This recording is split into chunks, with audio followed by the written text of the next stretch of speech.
Well, we've had an opportunity to hear today many of the problems that exist in our capital city. We are not losing control of the capital city as it relates to lawlessness and homelessness. We've lost it.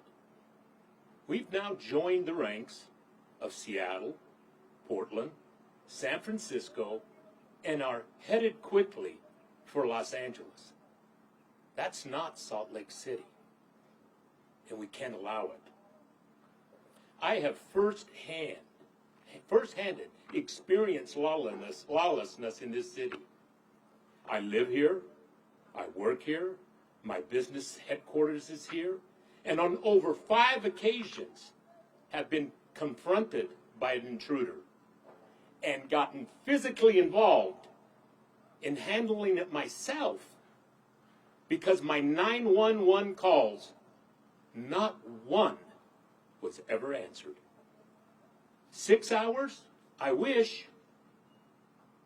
Not even did I receive a call the next day. When I brought it to the attention of the chief, we record those, David, as if perhaps I was exaggerating, until he sent somebody by to express the apologies that it had happened exactly the way that I said. 24 hours went by, heck, 48 hours went by, nobody addressed it. It is a disgrace, an absolute disgrace for our leaders to be quoting statistics that were trending in the right direction. Really, Mayor? I saw you read that, and it didn't look like you even wrote it, because you had difficulty saying it yourself. Chief Brown, perception can be reality, therefore you're going to give more attention to this issue. Perception? Get in a squad car, answer a 911 call, see it yourself. How about talking to some of your officers? The men and women that protect and serve, they get it. They want to deliver. It's not them. I've talked to a lot of them. It's the leadership. It's our leadership, both at the mayor's office, the city council, and the chief of police, Chief Brown. When a city council member can be questioned by a district member and be told, we don't do that. We handle the budget. It's not our responsibility. It is your responsibility to control the agenda and the narrative of what we need in this city. Now, whether you're a member of the majority church and you want to protect the temple grounds, whether you're in state government is housed here, or city government, whether you're part of the financial district, the retail, or the entertainment, bars, and restaurants. It used to be you wanted to come to this city in the evening, on a weekend, at Christmas time. And now you hear retailers wanting to leave. A place that I go to often bought a building, his dream came true, and now every day something is occurring, and he wants to just leave. We have retailers leaving. I talked to a single mom raising a son who moved to Daybreak and drove 45 minutes to Salt Lake because she needed to feel safe. What does that do to our environment? What does that do to our city? I myself, that has 4 businesses located here, contemplating, should I even be here? Well, I'll tell you something. Hell no, I'm not leaving. We got to fix this city. We can't abandon it. Mayor Mendenhall, you got to lead out on this issue. You got to think of something, big ideas, not just a Band-Aid, big ideas. What do we want this city to look like? Let's go to others that have the specialized skills and knowledge and adopt some of the programs that have already been used throughout the United States of America.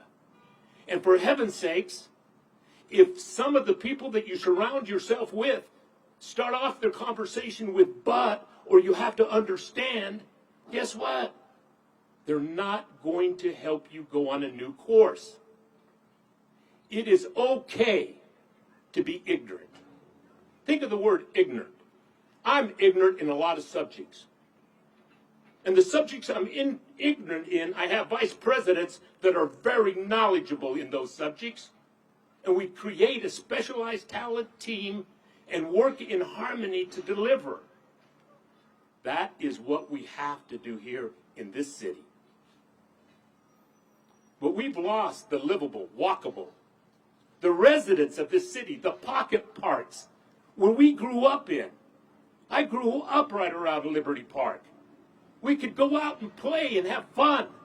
You can't let your kids go out to a pocket park today, because if they roll around in the grass, it's not a bee sting that just occurred. It's a needle that was left on the ground. We are better than this, Mayor. Please, lead out on this situation and this crisis.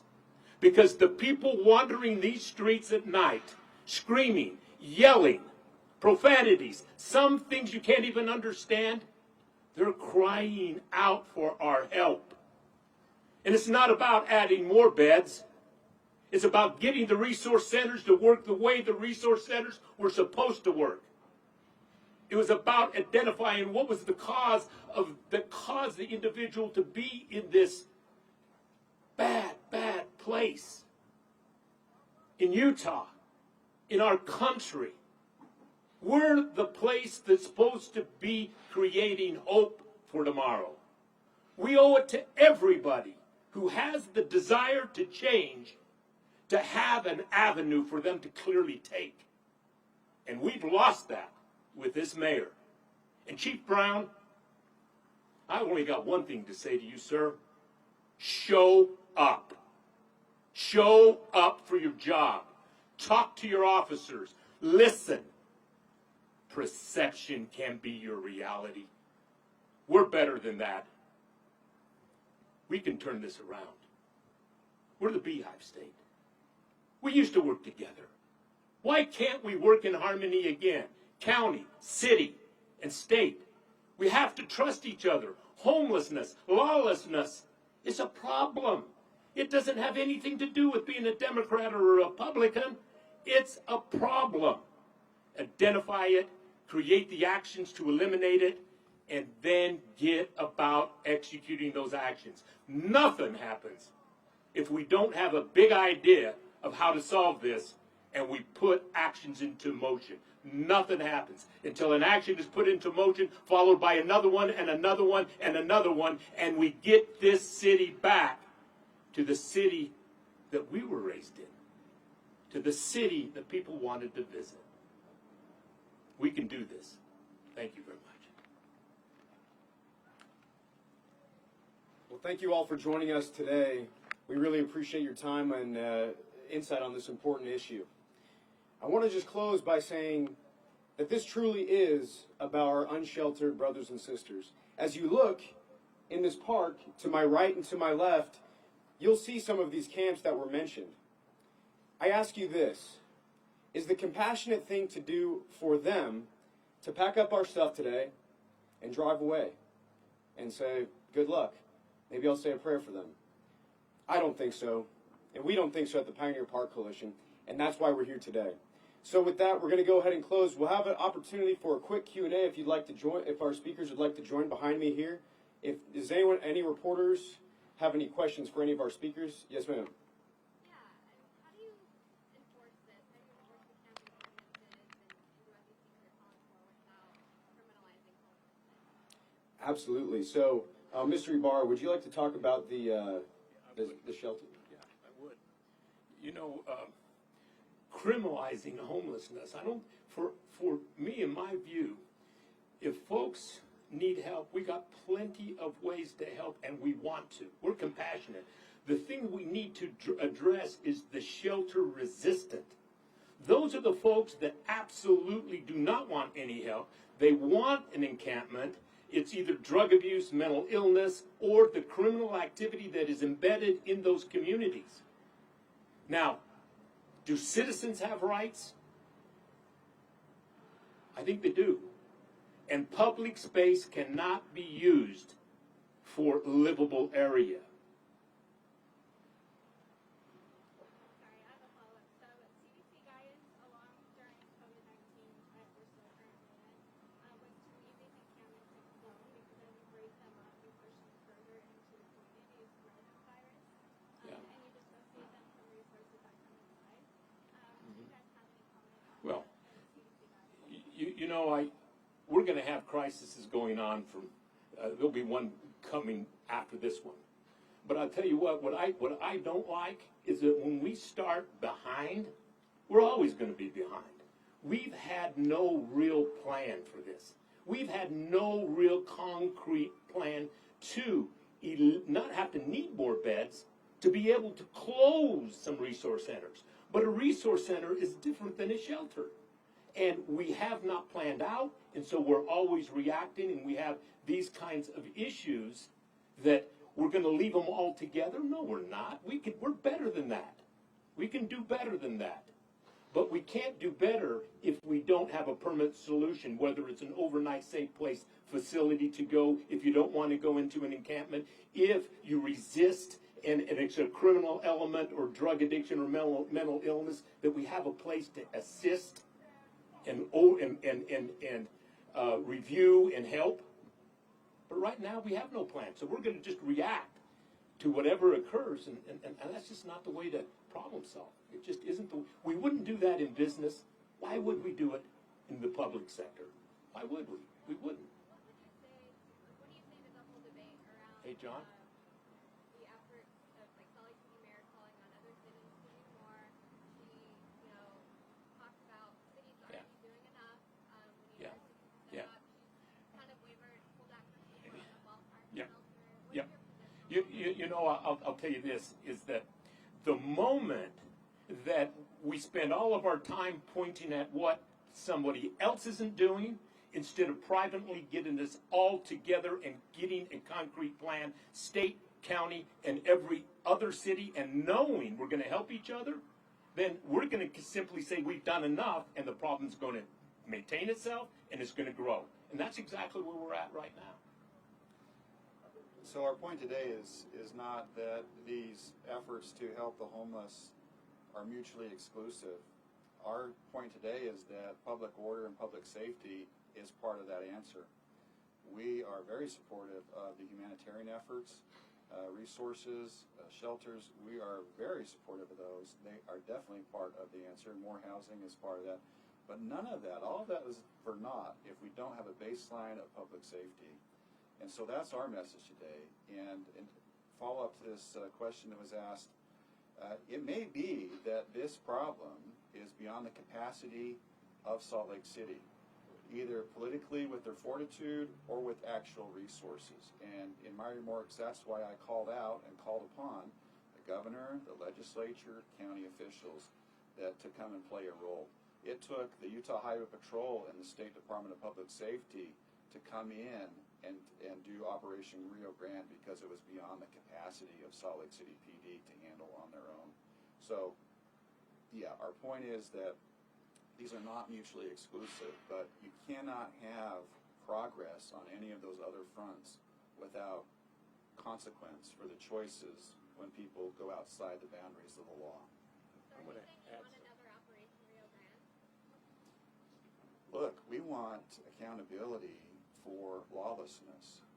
It is no constitutional right to camp on the sidewalk. There's no constitutional right to use drugs in the public or to defecate on a business front. There's no constitutional right to harass business owners or their customers as they try to go in and do some shopping. That's misguided to say that that lifestyle choice is competent and should be respected. There needs to be consequence, and that's what we're asking for. I want to add something to that. As long as we're reacting, then it's going to be the consequences. We got to think forward. We talk about the Other Side Village and what's going on at the Other Side Academy. Two really great programs. 400 houses. And then yet, what do we hear from city council members? Not in my district. Not on the west side, not on the east side. We've got to come together. This is talking about a 24-month program to become a member of a community. What does that mean? To have a community job. Like the Other Side Academy, you don't get thrown out after 13 weeks of treatment. You stay as long as you're needed until we have resource centers that are truly helping solve our population in this dire crisis is going to increase. We got to get to a point that we're having too many beds, that we're wanting to close the resource center because we've made success. And we're not going to have any success if we don't have the programs like the Other Side Village. But when you see how understaffed Salt Lake City police already are, and then you see homeless resource centers already full, what's your plan? Where's this money coming from? Kind of like what Mr. Huber said is we are looking for the county and to the state. But with that, we're just going to go ahead and we'll offer one-on-one interviews if you'd like to go in depth, further in depth. But we sincerely appreciate each and every one of you coming out. I want to answer this question. Absolutely. Okay. You know, the city doesn't have the resources. The county doesn't have the resources. The state does have the resources. But they're not going to spend the resources if they don't trust the city.